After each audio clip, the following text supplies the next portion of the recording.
Hi everybody, my name is Kerri. I'm an alcoholic. I'm grateful to be here with all of you this morning, and nice to see friendly faces here. Some who I spoke on Thursday, so you get to hear me again. Sorry about that, but I do have experience with these steps as they're laid out in the big book with the help of a loving sponsor, a loving God, many meetings like this. I continue to work on amends I still have on my list, and I practice the principles of these steps in my life on a daily basis. When we were reading today, I've spoken on step 5 many times, but the reading was just, it was jumping out at me today. I was like, yeah, that's me. Oh, I remember what that felt like. It was just, I love when the words of this book really speak to me. I've had experience reading the book, and it's just been wah, wah, wah. And over the years, though, there's moments where the book just comes alive for me and just hits me in the heart. And I was having that experience this morning as we read through step 5. That being said, my journey of healing through this process was a series of direction from a sponsor that I kicked and screamed about and thought I knew better and thought that I didn't need. You can't hear me? Is that better? Okay. So a series of directions from my sponsor that I didn't want to do, or I thought I didn't need to do.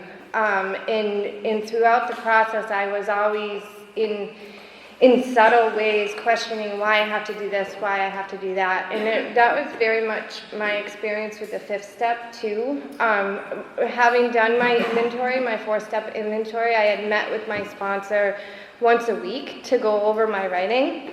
So we had talked about everything so I thought, everything I needed to talk about that would be in my 5th step. So when I had finished writing my inventory, I thought to myself, this 5th step thing is just a colossal waste of time. Like, why do we really have to do this, you know?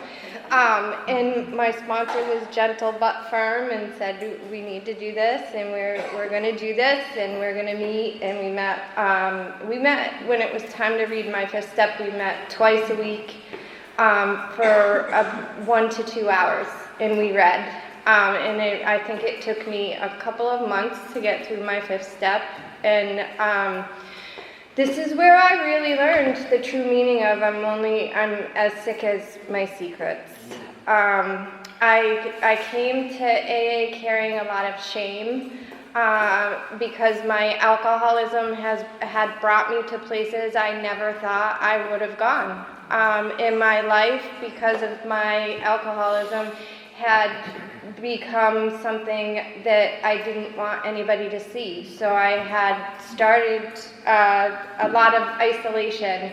I had pushed the people who loved me far away as I could, and the people that I did have in my life were people who liked to drink the way that I like to drink, and they were not very supportive, loving, intimate relationships.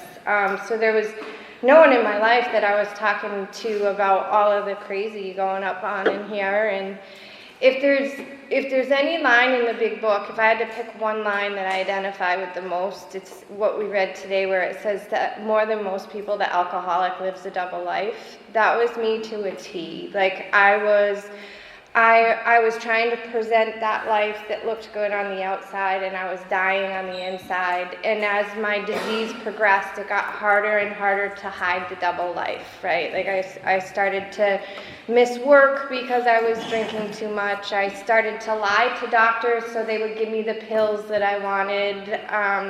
And that's another thing I identified with today when it talked about how we don't tell the truth to the people who are trying to help us, right? That double life. Like, I was not telling the truth to any medical professional who was trying to help me. And then I was running around talking about how bad they were because they couldn't fix me. But the whole time not telling the truth.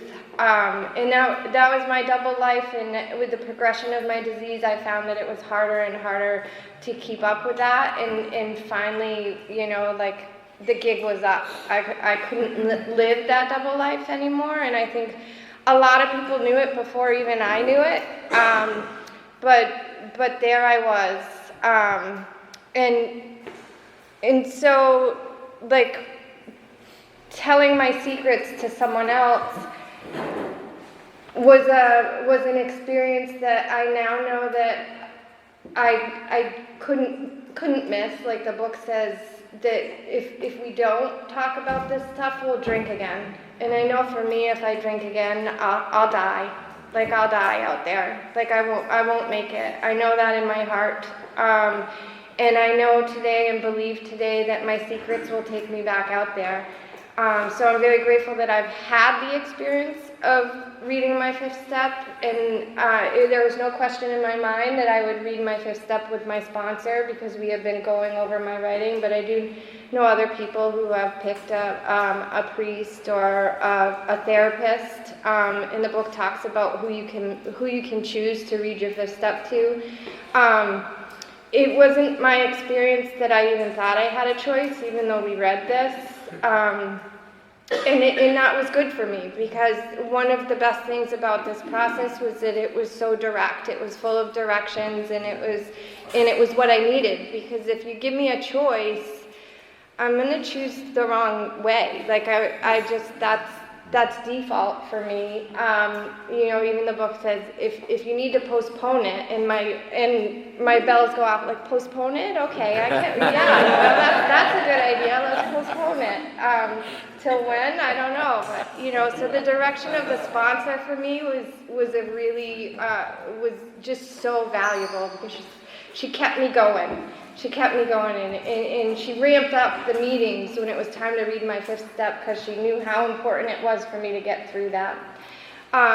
So the experience of reading my fifth step to a sponsor, I can tell you that I laughed, I cried, I hesitated. It was a roller coaster of emotions.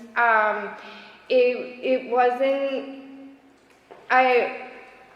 was humbling, but it wasn't painful. There was definitely difficult things to read and difficult things revealed, but the experience for me was nurturing, and it was my first experience of intimacy, in that I was telling someone else everything about me, and they loved me anyways. And I would go as even far to say as my sponsor loved me more. Like the connection was stronger, because I revealed all these things that I had said I would never tell anyone else. I'll never tell anyone else I've done this. I'm taking this to my grave. And I was thorough, and I revealed everything to her. And there were a lot of lessons to learn in my fifth step, and there was a lot of healing, additional healing to happen. The whole process has been like layers of the onion for me. And while I wasn't ready to do that in my fourth step, and I thought that I had done it in pieces. The way that we write and we digest it and we break it down helps me write everything into an inventory. And then the experience of reading it from left to right on the page was a whole nother movie to watch, and a whole nother story. The first thing that I wrote about was centered around a friend, a lifelong friend that lost her battle to leukemia, and she had married her high school sweetheart, so we were all friends, and I had wrote some resentments around her and her husband, and actually her husband moving on after she had passed, and it was like just dramatic chaos that now I know I had no business even having an opinion about any of it. But I would have told you after writing the fourth step that I had processed all that, and that I had processed the grief around Katie's death, and that me and her husband, who were also lifelong friends, were good. Like, we're all good, right? But when I read from left to right, what happened in my fifth step was my selfishness jumped off the page, slapped me in the face, and I was like, oh my God.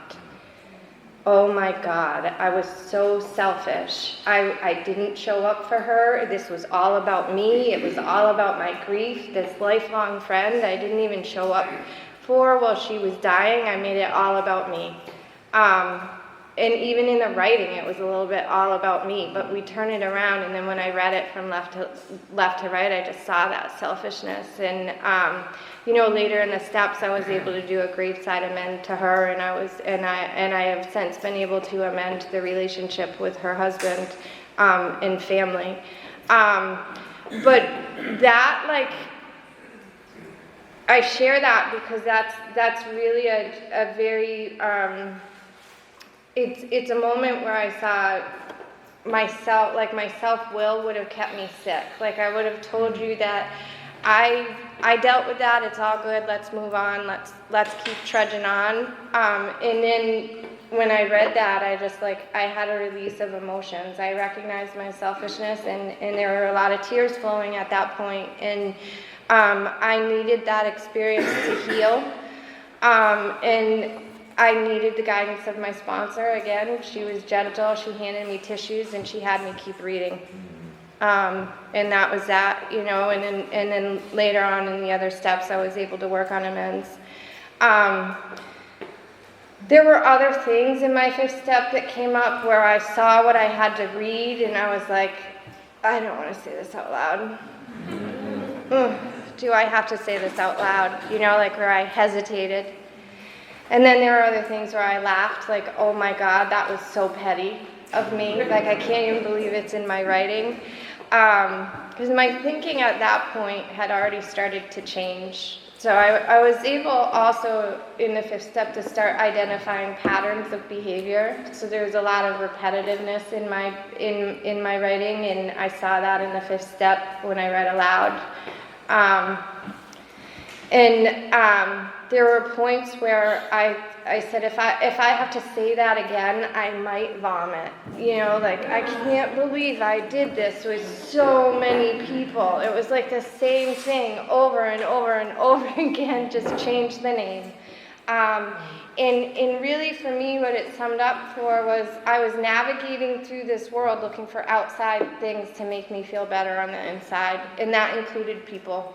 All the people in my fourth step, I was looking for them to fix me, to make me feel better, and I was drowning in my own self-pity. It was such a freeing experience to say that stuff out loud. It was humbling too, and as the book says, we need to learn the humility of that. To say it out loud was a different level of humility for me. And it wasn't an experience where I felt like I was beating myself up. It was a freeing experience. I was owning that stuff. And the best part is that as we move on into 6 and 7 in our latter steps, we learn to live a different way. So, I clear all that out, and then I make a commitment to move on and live these principles, and I can live a different way. And so it no longer haunts me. That's what was talking to me in the reading today. We talk about all the secrets we come to our disease can bring us to our knees with all these secrets that I wanted to keep from the world, but actually owning them and sharing them with God and another person set me free. A freedom that I never thought possible, a freedom that I couldn't even conceptualize. If you told me I would feel that, I just couldn't comprehend. But I've experienced it, and it's an experience we must not miss, as we say in the book, right? I've also had the honor of hearing fifth steps, and that has been even another layer of healing for me. I see myself in other people's fifth steps and get to learn more about myself and get to just receive that and be a channel for other women is such an honor. And it has been my experience in this program that fifth steps are sacred. I don't find that I'm hanging around with people who talk about other people's fifth steps, and having heard many fifth steps, really can't even remember. I'm just a channel. I'm just a channel. And it was such it's a nurturing experience. I get to return that gift and try to nurture and have nurturing conversations with other women now, which is an honor. It helps me continue to heal. That freedom I talked about, I can sum it up in that the greatest gift I've gotten from this program is a sense of peace in my heart that no matter what's going on in my life, I'm going to be okay. I wish that for all of you, and thank you for listening.